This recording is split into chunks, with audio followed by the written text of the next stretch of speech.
George Orwell estaría fascinado con lo que está sucediendo en este momento, cuando escribió 1984 con El Gran Hermano. Naturalmente, George Orwell estaba hablando sobre un control estatal de las personas con cada uno de sus intereses, de sus aspiraciones, de sus quereres, de sus filias, de sus fobias. Hoy, esa realidad se ha transformado, pero en la vía digital. Ya no estamos hablando solamente de un Estado nacional, sino de estas grandes empresas multinacionales que nos conocen incluso mejor que nosotros mismos.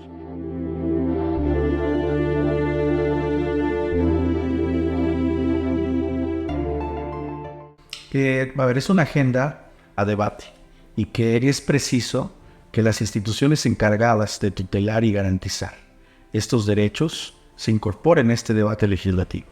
Necesitamos que las instituciones creadas por el Estado mexicano puedan aperturar un diálogo en el marco de nuestra Constitución y en defensa siempre de los derechos fundamentales. ¿Qué representa hoy en día la defensa a la privacidad, a la autodeterminación informativa, a la protección de los datos personales y con ello a la dignidad de las personas? Porque pueden existir modelos que puedan dar un salto hacia adelante en materia de corrección institucional sobre muy diversos temas y variables que nos ocupan a todas y todos como sociedad. Una sociedad que además está inmersa en pleno siglo XXI ante una revolución digital inminente. Pero este tipo de conversaciones o propuestas legislativas, insisto, necesariamente tienen que ir acompañadas por un proceso de asesoría, de diálogo, de mesas de trabajo específicas que logren un acuerdo global que alcancen y dimensionen con mayor claridad qué significa este tipo de alcances y sus fines.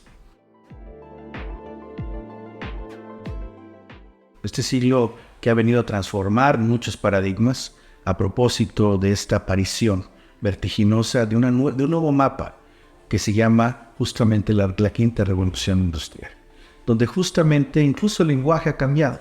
Hoy tú y yo estamos hablando de metaverso, de algoritmos, de inteligencia artificial, de Big Tech, de la protección a la privacidad y todo lo que esto significa. Y la pregunta clave es libertad o seguridad en este mundo digital. Y es un dilema para las naciones de todo el planeta, que incluso fue parte de la discusión de 193 jefes de Estado y de Gobierno cuando se suscribió la Agenda 2030 para el Desarrollo Sostenible. Yo, hasta no hace mucho, porque soy un liberal convencido de que en todos los procesos debe existir este principio de libertad de las personas, incluso en la convivencia digital.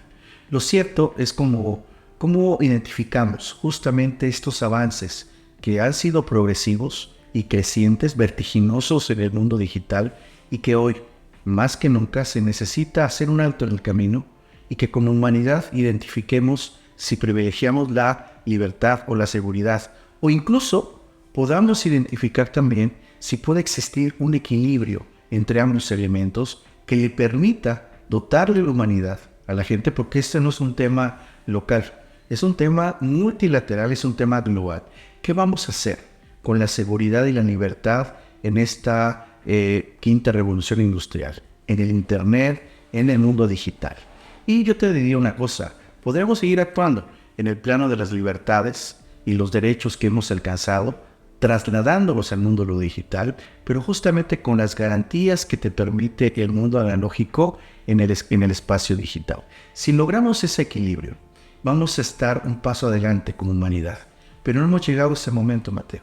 Tenemos que hacer, insisto, un alto en el camino y pensar si justamente las estructuras tradicionales surgidas a partir de la democracia, la idea de libertad, la idea de poder, la idea de constitución, incluso de derecho, siguen siendo vigentes como parte de un proyecto que pueda aplicarse a lo digital. Incluso si la inteligencia artificial, que es el tema más importante que hoy va a transformar a la realidad mundial, sigue estando apegada a estos principios, a estas ideas que surgieron a lo largo del camino de la humanidad. O la inteligencia artificial se puede convertir incluso en un sustituto real y material de todo este pensamiento tradicional de organización política de los estados y de las sociedades y dar un salto hacia adelante, reconfigurando, insisto, la idea de poder, la idea de administración pública, la idea de libertad, la idea de democracia e incluso la idea de la Constitución. Por supuesto que sí. Yo soy convencido de que en este momento tenemos que aprovechar todas las ventajas que nos permite esta nueva realidad a la que nos estamos enfrentando. Una realidad que a la humanidad le ha permitido tener avances vertiginosos en materia de justicia, de arte, de medio ambiente, de medicina, de movilidad, de derecho. Estos elementos tienen que ser también administrados y tener un diseño que le permita a la humanidad utilizar a la inteligencia artificial, a los algoritmos, al Internet, a las redes sociales y a todos los procesos digitales para su beneficio. Y eso ayudará mucho porque si tenemos un buen diseño en la inteligencia artificial, que además no tendrá sesgos, que en ese diseño imitemos sesgos como lo tiene la humanidad, los seres humanos naturalmente tendremos siempre agendas públicas o privadas. Tendremos preferencias y tendremos prejuicios. La aspiración es que tengamos una inteligencia artificial sin estas variables, lo que permitirá lograr con mayor eficiencia controles democráticos, controles constitucionales que se convertirán en controles digitales a fenómenos tan complejos como son la corrupción. Y la corrupción entendida como un fenómeno multinivel y que tiene diversos frentes por los que hay que enfrentar. Y me parece que esos frentes, que son muchos y muy diversos, a los que el ojo humano muchas veces no alcanza a dimensionar todos sus impactos, la inteligencia artificial sí lo podría alcanzar y dimensionar un mosaico claro en lo digital para atacar todas las variables de la corrupción y poder en cada uno de sus procesos tener un frente abierto, digital, pero basado también en los principios y variables constitucionales y democráticos que cada Estado determine.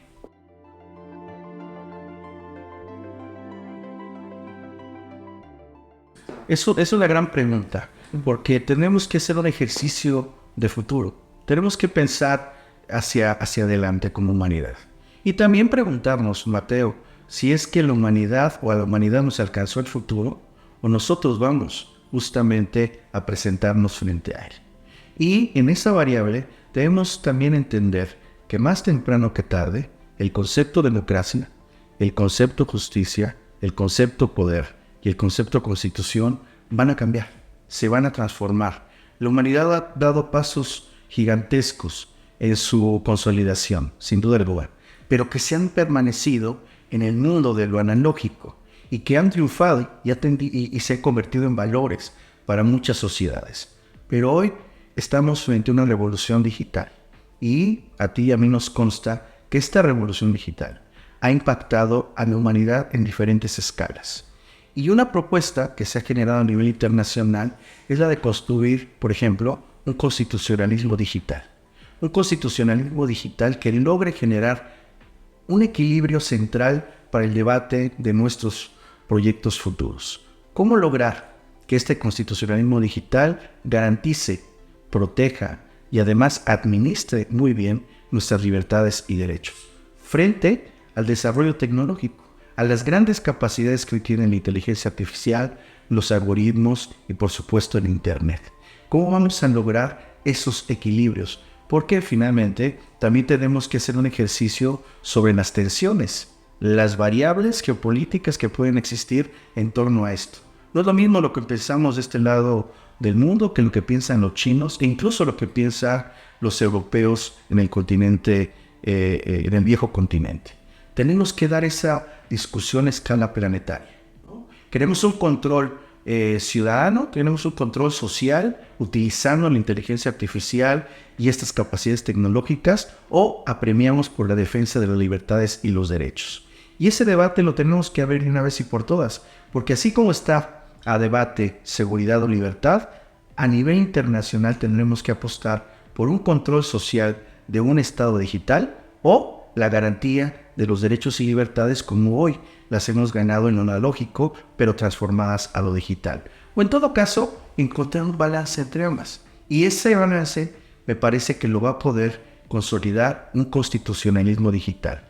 Digamos, una versión nueva, revitalizada, reinventada y revisitada de lo que significó originalmente la democracia, de lo que significó originalmente el constitucionalismo y el poder, entendiendo que hoy las relaciones de poder se han transformado. no son las mismas con las que tú y yo crecimos. Hoy, las variables que te he señalado tienen otras fuentes, otros orígenes, otros principios y te diría otras finalidades. Justamente nos vamos a enfrentar a este tipo de retos. Por ejemplo, la crisis de los datos. Es decir, es posible que dentro de muy poco tiempo la humanidad se enfrente a estos retos. Hoy, naturalmente, estamos hablando sobre cómo se administran los datos a nivel internacional. Y ya no solamente por parte de los estados nacionales, sino de estas grandes empresas que han venido a transformar el rostro de nuestras civilizaciones, que son las denominadas Big Tech. Amazon, Apple, Microsoft, Meta, Twitter, en fin. Todas estas que son las denominadas Big Tech administran miles de millones de datos en tiempo real. Y también los estados los administran. Pero tú imagínate en un estado de cosas dentro de 10 años, que toda esta administración sea concentrada, ya sea por la vía de superestados nacionales como China, o a través de estas grandes empresas multinacionales, y que en algún momento en la historia del planeta no se haga este paréntesis de que estoy hablando, y que se haga de manera abrupta. Es decir, cuando hay una crisis de datos, imagínate qué sucedería si existe un apagón digital en materia de datos. ¿Qué sucedería con el mundo dentro de 10 años si estas grandes empresas que administran miles y millones de datos, o estos gigantes estatales como son China o Rusia o la propia Comunidad Europea, nos enfrentamos a estos retos? Significa que debemos, además de diseñar una regulación en todos nuestros temas, también la capacidad de los seres humanos para enfrentar estos posibles riesgos. Pues a mí me parece que hay dos temas centrales. Cómo justamente en un entendimiento global se están asimilando estos retos. Insisto, no es lo mismo cómo está dimensionando el futuro China, que me parece que los chinos ya han alcanzado ese futuro y que han desarrollado, además tú y yo lo sabemos, un gran cerebro digital que tiene controles estatales muy claros sobre muchas comunidades en China, pero que además en un tema civilizacional los chinos lo han aceptado de manera natural. Se han ajustado al modelo de control digital que les permite mejorar su calidad de vida. Yo lo digo en público y en privado. George Orwell estaría fascinado con lo que está sucediendo en este momento, cuando escribió 1984 con El Gran Hermano. Naturalmente, George Orwell estaba hablando sobre un control estatal de las personas, con cada uno de sus intereses, de sus aspiraciones, de sus quereres, de sus filias, de sus fobias. Hoy, esa realidad se ha transformado, pero en la vía digital. Y ya no estamos hablando solamente de un Estado nacional, sino de estas grandes empresas multinacionales que nos conocen incluso mejor que nosotros mismos.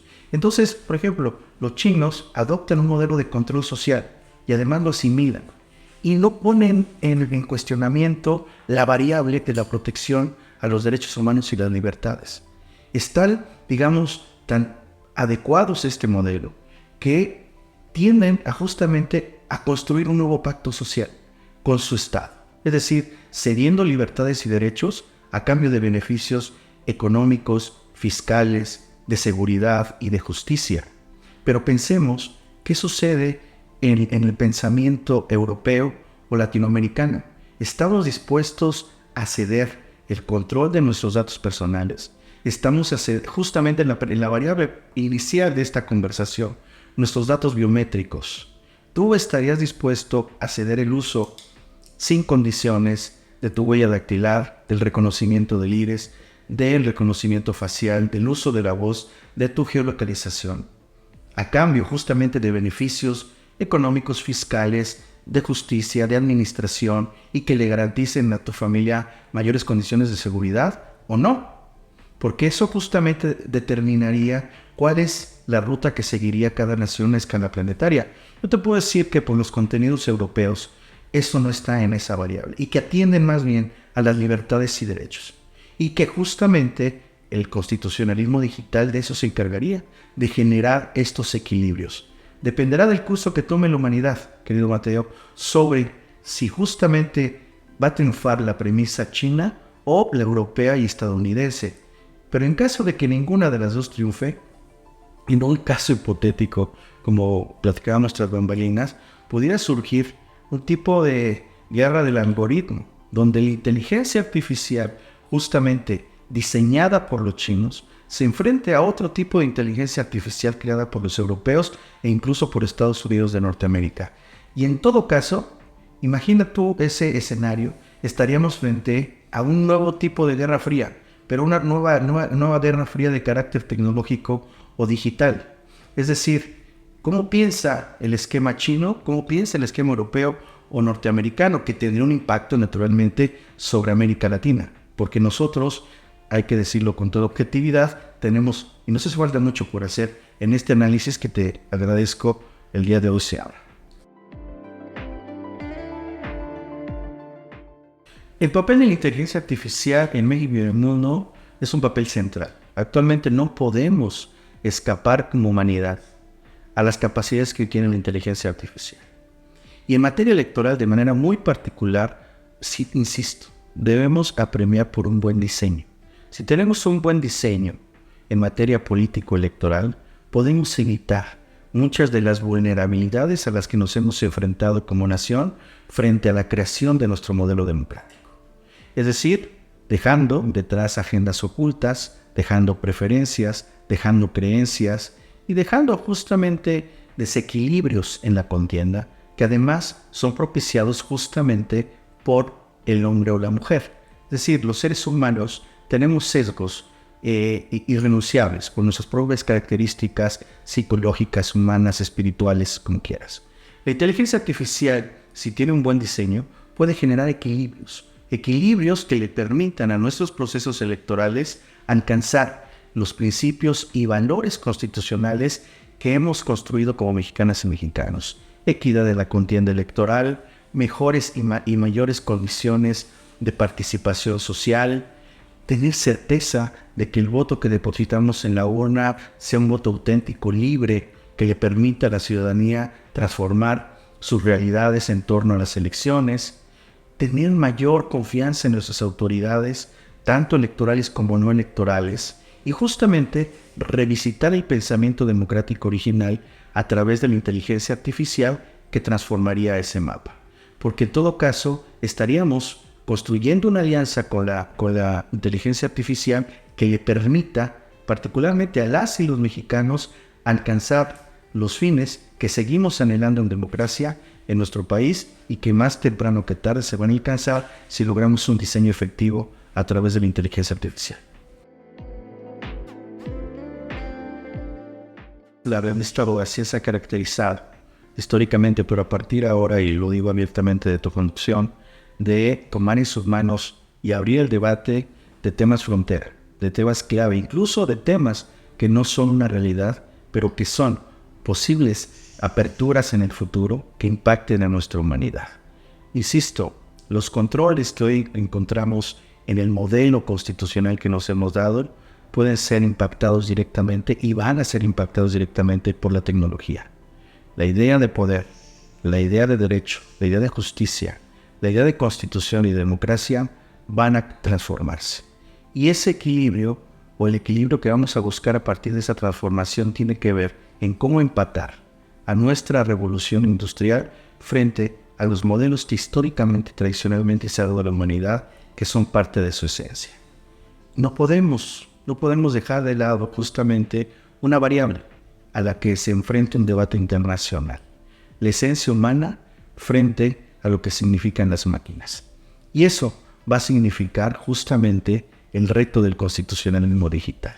¿Cómo logramos que las máquinas logren proteger, garantizar y tutelar como los seres humanos derechos y libertades? Pero también cómo logramos que el derecho, la democracia, el poder y la justicia también se inserten en un modelo de control hacia la inteligencia artificial, a la revolución industrial que nos estamos presentando, y abrir el debate hacia el futuro, Mateo.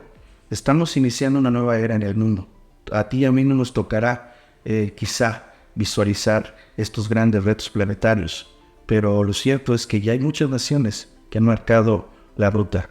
China, Estados Unidos y Europa están a debate internacional en estos temas, sin señalar lo hecho por los rusos y los países musulmanes en los últimos 10 años. Y América Latina va a tener que jugar sí o sí un papel en este gran tablero internacional.